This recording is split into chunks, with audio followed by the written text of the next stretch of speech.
जरूरत नहीं, आप इजिली पाई चार्ट देखकर बता सकते हो कि सबसे ज्यादा म्यूजिक किस टाइप का म्यूजिक पसंद किया गया ज्यादातर लोगों के द्वारा। तो यहां पे देखो 10%, 20%, 40%, 30%। तो लाइट म्यूजिक हमारा सबसे ज्यादा is liked by the maximum number of people. Light music liked by the maximum number of people. ठीक है, अब जरा ध्यान से देखो, थर्ड क्वेश्चन देखो कि वो कंपनी है, सीडी बनाने की कंपनी है, उसको टोटल 1000 सीडीज बनानी है। How many of each type would they make? If a cassette company were to make 1000 CDs, how many of each type would they make? अगर एक कैसेट कंपनी उसको 1000 सीडीज बनानी है तो how many each type would they make, कितने type के बनाएगी? मतलब जैसे क्लासिकल म्यूजिक की कितनी सीडीज बनाएगी, सेमी क्लासिकल म्यूजिक की कितनी सीडीज बनाएगी, उस 1000 में से कितनी सीडीज वो लाइट म्यूजिक की बनाएगी, उस 1000 में से कितनी म्यूजिक वो फोक म्यूजिक की बनाएगी। तो इसको जल्दी से हम लोग निकाल लेते हैं। तो उस बेचारी जो सीडी कंपनी है उसको 1000 जो सीडी है उसका कितना परसेंट क्लासिकल म्यूजिक के लिए बनाना है, जरा बताओ। 10%। उसका कितना परसेंट क्लासिकल म्यूजिक के लिए बनाना है? 10%। तो जल्द से निकाल लेते हैं। 1000 का 10% कितना हुआ? 0 0 0 0 कर, यानी 100 कैसेट उसको 100 सीडी उसको बनानी होगी क्लासिकल के लिए। ठीक है, CD of classical music is equal to 100। अब CD of semi classical music जल्दी बताओ। सेमी क्लासिकल म्यूजिक के लिए उसे कितने बनानी होगी? 20% ऑफ 1000। तो 20% ऑफ 1000 निकाल लोगे। 20% ऑफ 1000 क्या होगा? 20/100 इंटू 1000। 0 0 0 0 कट गया। 200 सीडीज उसको बनानी होंगी। किसके लिए बनानी होंगी? दूसरा हमारा क्या है? सेमी क्लासिकल म्यूजिक के लिए। ठीक है, इसी तरह से लाइट म्यूजिक के लिए सीडीज फॉर लाइट म्यूजिक तुम्हें 40% ऑफ 1000 निकालना है, and for folk music 30% of 1000 निकालना है। और ये सारे के सारे मुझे कमेंट सेक्शन में आंसर चाहिए। ठीक है, क्लियर हो गया पहला वाला क्वेश्चन? अगर अभी भी तुम्हारा पहला वाला क्वेश्चन नहीं क्लियर हुआ है तो मुझे प्लीज बताओ कि मुझे नहीं क्लियर हो रहा है, तो मैं फिर से इसको क्लास में इसको समझाऊंगा। ठीक है, now the second question is,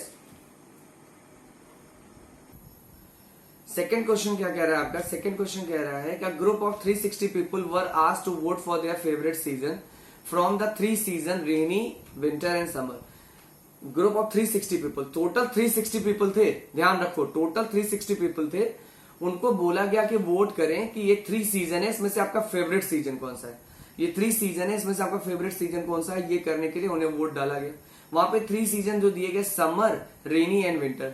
तो जो पहला क्वेश्चन ये कह रहा है, क्वेश्चन नंबर 2 एनसीईआरटी का, विच season got the most vote? किस सीजन को सबसे ज्यादा वोट मिले? तो वो सीजन था तुम्हारा, वो तो सिंपल हमें आंसर मिल जाएगा, वो सीजन था विंटर सीजन। विंटर सीजन को सब गॉट द मोस्ट वोट्स। अब दूसरा तुम्हारा आ रहा है, find the central angle of the east sector. ये सबसे इंपॉर्टेंट चीज है, अगर ये तुम्हें आ गया तो पाई चार्ट बड़ा अच्छे से बनेगा। Central angle of the east sector, how will you find the central angle of the each sector? Each sector का सेंट्रल एंगल कैसे फाउंड करूं? मैं तुम्हें पहले तो तुम्हें इसका फॉर्मूला देता हूं। सेंट्रल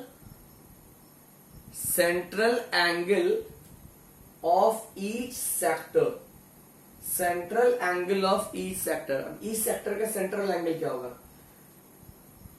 ईच सेक्टर का जो तुम्हारा सेंट्रल एंगल होता है, पहली बात तो नीचे लिखते हो कि टोटल कितने नंबर है। पहली बात आप नीचे लिखेंगे कि टोटल कितने नंबर है, ठीक है। उसके बाद मतलब टोटल कंपोनेंट कितने हैं, उसके बाद आप लिखेंगे, आपके देखो एनसीईआरटी की बुक में इसका फॉर्मूला भी दिया गया है, आप उसमें सर्च कर सकते हो, लेकिन आपको उसमें देखने की जरूरत नहीं है। Sum of value of all component, यानी टोटल कंपोनेंट। यहां पे तुम क्या लिखते हो? Sum of all value, sum of all value, ठीक है, सम ऑफ ऑल वैल्यू। और ऊपर हम लिखेंगे कि जो जिस कंपोनेंट मतलब जिस सेक्टर की बात हो रही है उसकी value, value of the particular component, मतलब जिसकी मैं बात कर रहा हूं। अभी जरा ध्यान से देखना, इसको समझ जाओगे तुम मैं क्या बता रहा हूं। वैल्यू ऑफ, मैं बोल दो पर्टिकुलर सेक्टर इनटू 360। इसको देखो कैसे याद करोगे, अगर मैं तुम्हें सिंपल से बता दूं तो ये लिखता है value of the component upon sum of all the value of the component. अब ये कंपोनेंट तुम्हें समझ में थोड़ा सा अभी आएगा, मतलब कि मैं जिस सेक्टर की बात कर रहा हूं उसको ऊपर लिखेंगे यहां पे, और टोटल जो डेटा है उसके सम को हम नीचे लिखेंगे, 360 से मल्टीप्लाई कर देंगे। अब जरा इस वाले क्वेश्चन में देखना, तुम्हें समझ में अच्छे से आ जाएगा। Now we are talking about, अगर मैं सेंट्रल एंगल फाइंड करूं तुम्हारा समर सीजन का, if I want to find the central angle of summer season, तो कैसे करेंगे जरा ध्यान से देखो। समर सीजन का कितने लोगों ने वोट दिया है? 90। समर सीजन का उन्होंने क्या दिया, तुम्हारी बुक में क्या दिया हुआ? 90। तो 90 यानी मैं किस सेक्टर की बात कर रहा हूं? उस सेक्टर की बात कर रहा हूं जो शो करेगा सिर्फ समर सीजन को। जैसे मान लो अगर एक यहाँ पे मैंने पाई चार्ट बना दिया होता तो एक सेक्टर समर सीजन को शो करता। मान लो ये समर को कर रहा है, ये विंटर को कर रहा है और ये तुम्हारा रेनी को कर रहा है। तो ये समर की मैं बात कर रहा हूं, तो 90 इसको ऊपर लिखेंगे। Total sum of the values of all component. अब यहाँ पे जितनी वैल्यू दी गई सबका सम कितना होगा? जितनी टोटल डेटा दिया गया 90 90 प्लस 120 प्लस 150 यही दिया गया है, टोटल 360 होगा। 360 पीपल दिए है ना, देखो 360 पीपल के ऊपर सर्वे हुआ है, तो टोटल 360 में से 90 लोगों के ऊपर ये गया है और इसको मल्टीप्लाई करते हैं हम 360 से, हमारी वैल्यू आ जाएगी 360 कट गया 90। जो ये सेंट्रल एंगल कितना होगा? 90 डिग्री। ये बात समझ में आ रही है कि नहीं आ रही? अच्छा अभी नहीं आ रही होगी, मुझे समझ में आ रहा है कि तुम्हें अभी नहीं आ रही होगी।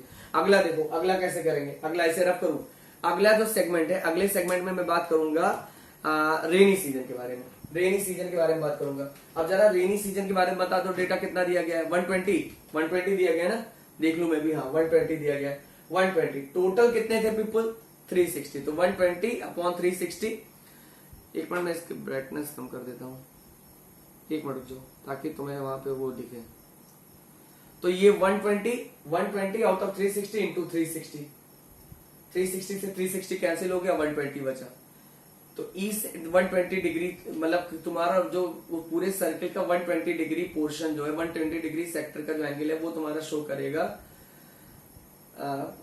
समर्स के बारे में, ठीक है, जितने वोट समर को मिले हुए हैं। नेक्स्ट तुम्हारा क्वेश्चन है विंटर सीजन। अब विंटर सीजन के लिए क्या है? 150। तो अगेन उसको तुम निकालोगे, 150 upon 360 into 360 is equal to 150 degree. तो तुम्हारा सेकेंड क्वेश्चन भी इसी तरह से सॉल्व हो गया, ठीक है। Now question number 3। Third question is draw a pie chart of show this information. अब मुझे इन्फॉर्मेशन ये जो मिल गई है उसका एक पाई चार्ट ड्रॉ करना है। पाई चार्ट बनाने का एक तरीका बताओ, तुम डिक्रीजिंग ऑर्डर ऑफ एंगल्स में पाई चार्ट ड्रॉ किया करो, अच्छा लगेगा। तुम्हारी बुक में ऐसा कुछ दिया नहीं है, उन्होंने पहले 90 डिग्री का बना लिया होगा या पहले 120 150। मैं कह रहा हूं पहले हम लोग 150 का बनाएंगे। जैसे एक पाई चार्ट बनाते हैं 150 का,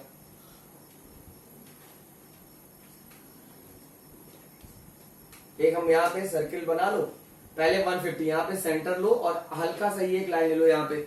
अब ये हमारा ए है, जरा ध्यान से देखो, इस पे इसकी बात कर रही है, अभी भूल जाइए।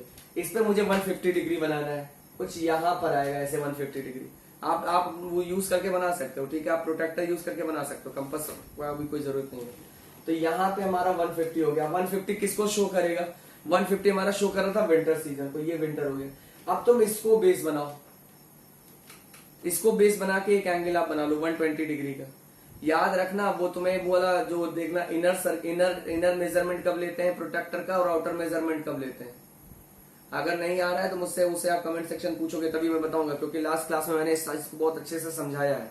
और अगर समझाया है तो अगर तुम मुझसे पूछ लोगे तो इसका मतलब ये नहीं होगा कि अरे सर ये ना सोचे कि मैं अच्छे से पढ़ाई नहीं कर रहा हूँ। उसमें सोचने की कोई बात नहीं है, पढ़ाई अच्छे से शुरू कर दीजिए, ठीक है। तो इस तरह से हम इसमें पाई चार्ट ड्रॉ करेंगे।